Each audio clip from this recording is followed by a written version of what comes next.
dictó un nuevo fallo sobre los intereses que llevan las indemnizaciones de daños y perjuicios. Quédate que lo vemos bien rápido.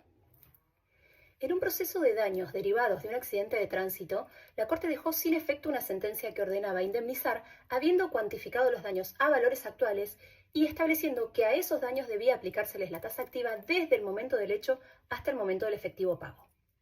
El litigio llega a la Corte a través de un recurso extraordinario federal que interpone la citada en garantía, en donde se agravia no solo de los montos indemnizatorios, sino del modo en que se ordenó liquidar los intereses. Si bien la Corte comienza admitiendo que el asunto del modo en que se ordenó liquidar los intereses remite a cuestiones de hecho que son ajenas a su instancia, considera que la sentencia es arbitraria, que afecta a garantías constitucionales y por ello se aboca al tratamiento del recurso. Para abordar el tema, el tribunal parte de que existe una diferenciación entre las deudas dinerarias y las deudas de valor. En las deudas dinerarias se debe una determinada cantidad de dinero desde el inicio de la obligación, mientras que en las deudas de valor lo que se debe es un quid, un valor abstracto que a la postre será representado en dinero a los efectos de su cancelación. De este modo, se parte de la premisa de razonamiento de que en las deudas de valor el quid debido no sufre deterioro inflacionario porque no es dinero. Más allá de esa distinción, es necesario recabar en lo siguiente. La obligación de indemnizar nace con cada perjuicio, nace con el daño, nace con carácter de deuda de valor y se mantiene como tal hasta el momento en el que es cuantificada, momento en el cual se transforma en una obligación dineraria. Más allá de esa distinción, tenemos que recabar en la segunda premisa de razonamiento, que es la indemnización se debe desde el momento en el que se producen los daños. Es decir, se trata de una obligación que va a llevar intereses en sus diversas etapas. Llevará intereses en la etapa en la que se debe un valor y también llevará intereses a la postre cuando sea cuantificada y se convierta, si se quiere, en una obligación dineraria. El problema de dilucidar lo que resuelve este fallo es qué tasa debe aplicarse a cada una de esas dos etapas.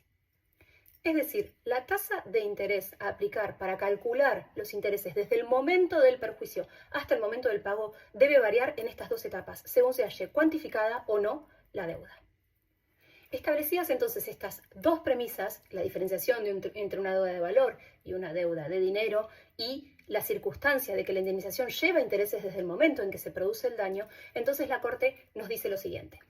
Durante todo el periodo en el cual la deuda se mantiene como de valor, es decir, previo a su cuantificación, la tasa de interés que debemos aplicar al monto de condena es la tasa de interés puro. ¿Por qué? Porque ese monto de condena se establece a valores actuales al momento de sentenciar. Entonces, hacia atrás va a llevar una tasa de interés simple que solamente compensa la privación de un capital.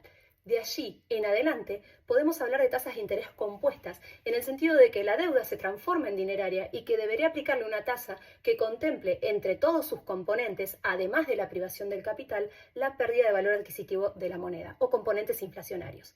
Estas son las tasas bancarias que normalmente se utilizan como activa, pasiva, etc.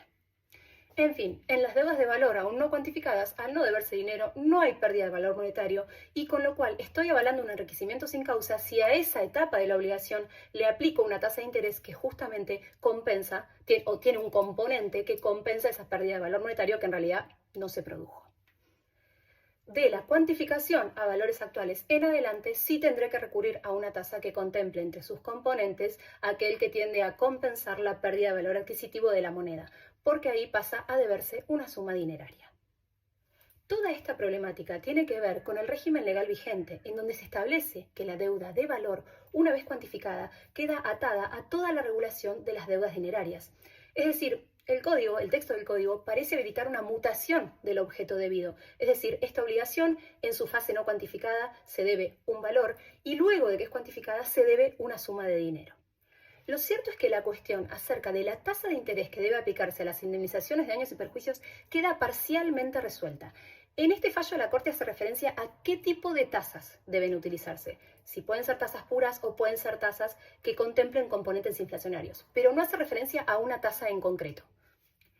La elección de qué tasa en concreto aplicar, la Corte la deja al libre arbitrio de los jueces, siempre y cuando la decisión sea razonable, no afecte derechos constitucionales y no produzca resultados excesivos.